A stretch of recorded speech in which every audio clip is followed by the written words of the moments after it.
అలవికాని హామీలతో అన్ని వర్గాలను మోసం చేసినట్లే మందుబాబును కూడా చంద్రబాబు మోసం చేశారని అనంత వెంకటరామరెడ్డి అన్నారు. రైతులు పండించిన పంటకు గిట్టుబాటు ధర లేదు గాని మద్యం అమ్ముకునే వాళ్లకు మాత్రం కమిషన్లు పెంచుతున్నారని విమర్శించారు. ఈ దేశంలో మద్యం ధరలను కూడా పెంచారన్నారు. ఎన్నికలకు ముందు బహిరంగ సభలో నాణ్యమైన మద్యం ఇస్తాను బాగా తాకండి అని ప్రచారం చేసిన రాజకీయ నాయకుడు ఈ దేశంలో ఎవరైనా ఉన్నారు అంటే అది చంద్రబాబు మాత్రమే అన్నారు. రాష్ట్ర వ్యాప్తంగా మద్యం వ్యాపారంలో మంత్రులు ఎమ్మెల్యే భాగస్వామ్యం ఉందన్నారు. అందుకే మార్జిన్ పెంచి దండుకునే ప్రయత్నం చేస్తున్నారన్నారు. ప్రభుత్వానికి మద్యం ద్వారా ఏటా 30,000 కోట్ల ఆదాయం వస్తుందని 14% మార్జిన్ పెంచడం వెనుక ప్రభుత్వ అధినేత వ్యాపారస్తులకు మధ్య అగ్రిమెంట్ జరిగిందన్నారు. మరోవైపు ఎక్కడ చూసినా బెల్ట్ షాపులు వేస్తున్నారన్నారు. ఏపీలో మార్జిన్ పెంచి ముడుపులు తీసుకోవడంతో పాటుగా కర్ణాటక నుంచి మద్యం తెచ్చి బెల్ట్ షాపులకు తరలించి అక్రమార్జన్ కు పాల్పడుతున్నారని మండిపడ్డారు. చంద్రబాబును చూసి ఊసరవెల్లి కూడా సిగ్గుతో తలదించుకుంటుంది, లేదంటే ఇన్ని రంగులు మార్చలేనని పారిపోతుంది అంటే ఎద్దేవా చేశారు. చెప్పండి, నేను చెప్పిన హామీలు చెప్పినాను కదా, ఒక హామీ అమలు పరచలే. హామీల్లో 40 సంవత్సరాలు సీనియారిటీ ఉందని, అనుభవం ఉందని చెప్పి ఈ రాష్ట్రంలో ఎవరు లేరు. 14 సంవత్సరాలు చేసిన ముఖ్యమంత్రి నేనే కాదు, ఎక్కడ కానీ దేశంలోనే తక్కువ వాళ్ళు నేను ఓడినని చెప్పుకునే ముఖ్యమంత్రి గారు సిగ్గు ఎగ్గు ఇడిచిపెట్టి ఓట్ల కోసం బహిరంగ సభల్లో నక్కూటు మీకు నాణ్యమైన మద్యం ఇస్తాను, చీపు మద్యం ఇస్తాను, బాగా తాగండి అని ప్రచారం చేసుకునే ముఖ్యమంత్రి, ముఖ్యమంత్రి కూడా కాదు, పాలిటీషియన్ ఈ దేశంలో ఎవరైనా ఉన్నారు, ఏ పార్టీ వాడు ఉన్నారంటే ఇట్ ఈజ్ నారా చంద్రబాబు నాయుడు. నేను కూడా చాలా సంవత్సరాల నుంచి ఉన్నాను. నేను కూడా 96లోనే ఎన్నికలు పడినా, నాకు 18 సంవత్సరాల నుంచి కూడా ఉన్నాను.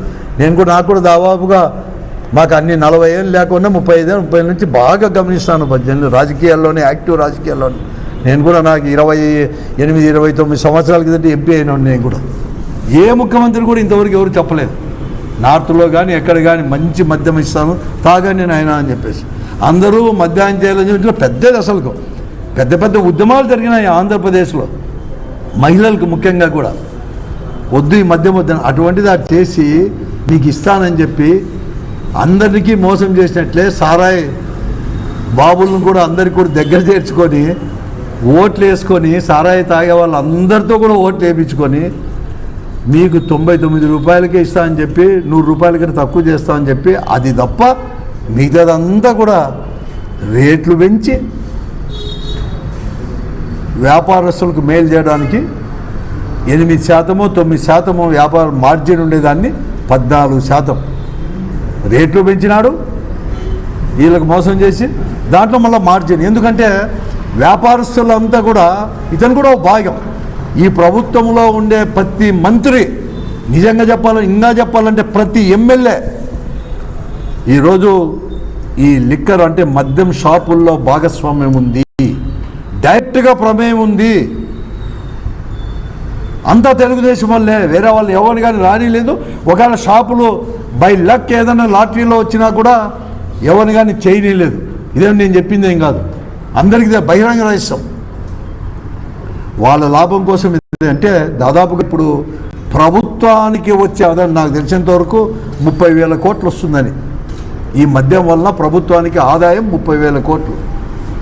ఇప్పుడు ఈ లాభాన్ని ఈ 14% పెంచిన దానివల్ల 3,000 కోట్ల రూపాయలు అదనంగా వ్యాపారస్తులకి లాభం వస్తుంది.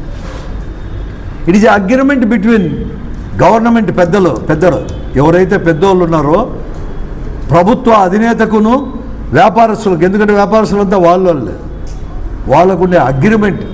మీకు వచ్చిన అదనంగా వచ్చే ఈరోజు పెంచిన దానివల్ల మీకు మార్జిన్, లాభం యొక్క మార్జిన్ పెంచిన దాని వచ్చే లాభంలో నాకు ఇంత కావాలని చెప్పి అగ్రిమెంట్ అయిన తర్వాతనే ఈ పాలసీ తీసుకొచ్చిన తర్వాత 4 నెలల తర్వాత ఈ రేట్లు పెంచడం, ఈ పొద్దు వచ్చేయడం. ఇంకెవరిని మోసం చేయడం కదా, ఇంతకంటే మోసం ఉందా నీ వ్యాపారానికా?